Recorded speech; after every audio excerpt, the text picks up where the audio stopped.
the New York Times is still doubling down.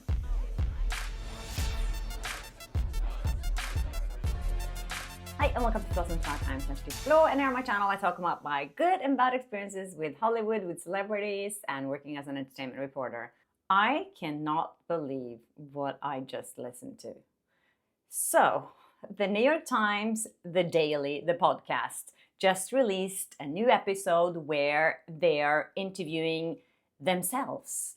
So Megan Thuy was one of the journalists who wrote the story about the alleged smear campaign against Blake Lively and how she was actually harassed by Justin Baldoni, allegedly. And as we know, Justin Baldoni and his team sued the New York Times for $250 million for writing that article, which everyone now says is very biased because now we have seen both sides of the story and we have seen Justin Baldoni's receipts. We have seen Blake Lively's receipts, we have compared them, and we have come to our own conclusion of where the truth is. But the New York Times is still doubling down.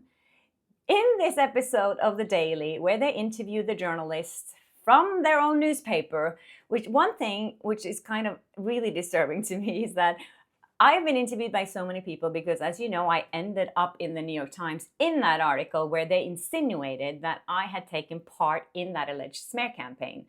And so when people interviewed me, like The Hollywood Reporter, The Ankler, a Norwegian newspaper, they all contacted New York Times and asked them for a comment on why they put me in that article, and they didn't respond to anyone. So that's one thing. Their newspaper, they make a living from interviewing other people and for telling the truth. They don't give an interview to anyone. They don't give a statement to anyone, but they interview themselves. I listened to this whole podcast. It was like 30 minutes long. There's not one single question that's critical that they ask themselves. There's no question that what they wrote is the truth.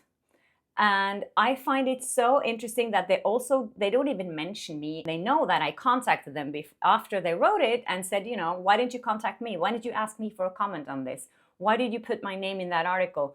Which ended up with me being smeared by the New York Times. By putting my name in that article, they discredited me as a journalist. They called me out as a corrupt journalist. And I got no apology for that. And if you listen to this podcast, they don't regret anything. And they're just saying that they still believe everything that they wrote. Although Megan Thuy, the journalist, keeps using the word allegedly a lot to make sure that she's on the safe side, because there is a lawsuit against them. And they said that they had just, they're saying in the podcast that they had just received a statement from their own lawyers who are defending them. So the lawyers are saying that they will defend themselves against all these vigorous accusations. Sure. They also said that they had contacted Justin Baldoni and his team way ahead of time of the publishing, 14 hours, which the reporter that's interviewing the other reporter that works for the New York Times says, yeah, that's very normal. We always do that. They didn't mention that it was on a Friday night before Christmas that they did that. And they say, we even reached out and asked if they wanted to do an interview. Like, who wants to do an interview on a Friday night? Or who even reads their emails on a Friday night before Christmas? I have to say, I'm so shocked by this. It makes things just 10 times worse. The fact that they're doubling down on all of this, and the fact that they're interviewing themselves about it, like, come on. Oh, like, if I wasn't disappointed enough about the New York Times, this just, like, made it for me. I mean, the way that they insinuated that I was a part of that alleged smear campaign, with putting even a photo of me in the New York Times article, that had consequences for me as a person, my Christmas. It was horrible. I received so much hate online for it. And the New York Times take absolutely no responsibility. And then in that same podcast, they talk about this alleged smear campaign and how much it can ruin someone's reputation when someone puts out information about you that's not true. alleging that Justin Baldoni did that to Blake Lively, while they were actually doing it to me. Oh my God, I am just like completely in shock by this ridiculous move of the New York Times. Oh my God. So if you haven't listened to the podcast, I don't know if you even have to. I mean, it's just like reading that whole article over again. They're just saying exactly the same thing and, saying that they did their job and, things are changing in Hollywood and they're seeing how these things work. And that's why people are so shocked by it, to see how it really works. I think what people are most shocked by is how the New York Times reported this. That's what I feel is what people are mostly shocked about. Also, people have been asking me if I have a reaction to the Candace Owens theory that everyone's been talking about lately. I have to say, first of all, I listened to her whole theory earlier today, and I have to say, one of the things that I find so amusing about this, as Candace Owens says herself as well, is like she is supporting this feminist guy with a man bun and like a self-proclaimed woke man. And she is supporting him and promoting him. And I think that's really funny. And I think in a sense, today when there's so much tension in the political landscape, and as we know, Candace Owens is very conservative, I think it's great that, she can have this kind of outreach to both conservatives and liberals. Because I think people are really starting to agree that Justin Baldoni is not the bad guy here. And I think it's lovely that, you can put your political differences aside and agree on something. So maybe that's the little silver lining here. So if you haven't listened to Candace Owens' podcast yet, she's basically making this timeline of when things started to happen. And she is basically saying that Ryan Reynolds is kind of behind most of the things that's been going on. He's been very manipulative towards Blake Lively, and he's been like the jealous husband. She's showing a lot of posts from Instagram, things that happen on Twitter. She's, of course, talking about Nice Pool, and she's talking about that interview which I showed in my latest episode, where Hugh Jackman and Ryan Reynolds crashed a interview that they did for It Ends With Us with Brandon Sklenar. A lot of things, that could suggest that was happening.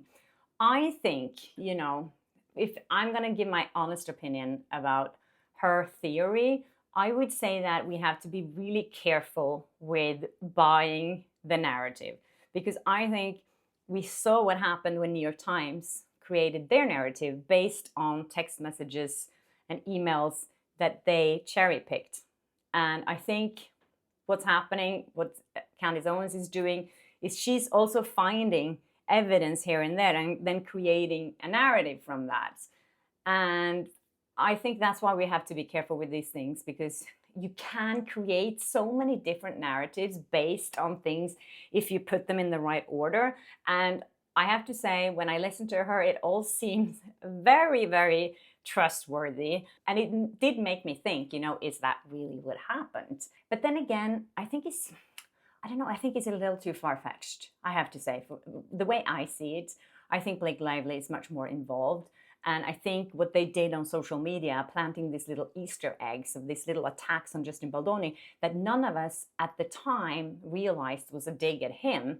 We all, thought that, they're just being funny. We didn't think that, Ryan Reynolds is mentioning an intimacy coordinator or feminist or whatever it was, the words that they used, that were now that we see them as digs at Justin Baldoni. We didn't think about it back then. But I think that's their kind of sense of humor, and that's how they kind of communicate. I think definitely Blake Lively has been more involved, and I'm not sure if there was a thing between her and Justin Baldoni. I'm going back and forth about it, but I feel like I'm not really buying Ryan Reynolds as the jealous husband.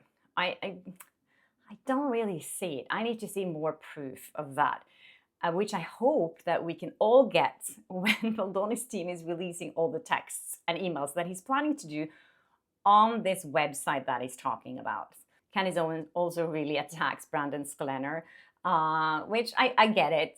He's one of those cowards in Hollywood that always, tries to please, like, I don't know what they call them, bootlickers, trying to please the more rich and famous and go in the direction of where he thinks the power lays and he can like, who's got the most influence basically. So the thing is, I've seen that with so many people in Hollywood. That's what everyone here is about.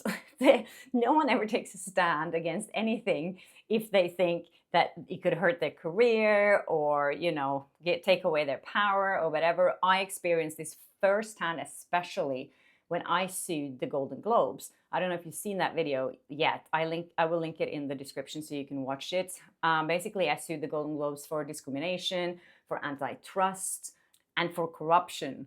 And the thing is, when I did that, everyone in the industry was like, yes, finally, someone's really picking up this fight against these bullies and someone's calling them out. And we all hate the Hollywood Foreign Press Association. Those were the journalists behind the Golden Globes, by the way.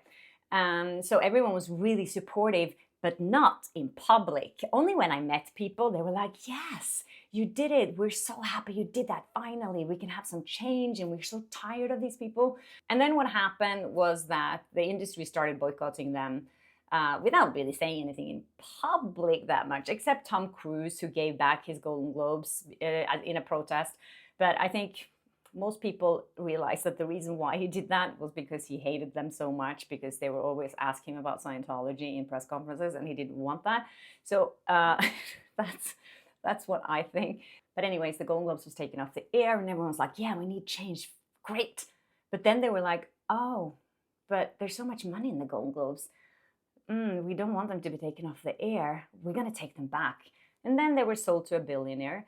And then he made it basically a little bit more corrupt than it already was. And the industry was like, yay! Oh, we're so happy you're back. And now we're going to really embrace you. And everyone's going to show up at the show and everything's fine. So long story short, that's my experience with people in Hollywood. And that most people are cowards. And they don't want to be on the right side of things if the money is on the other side. Anyways, that's it for today, guys. I hope you enjoyed this episode. And thanks again for subscribing if you have, or if you haven't, please do. And yeah, press that notification button so you don't miss an episode of Flaws on Talk. And please keep commenting, sending me suggestions of what to talk about. And yeah, DM me on Instagram or send me an email or whatever. Yes, thank you so much for your support. And I'll see you in my next episode. Bye.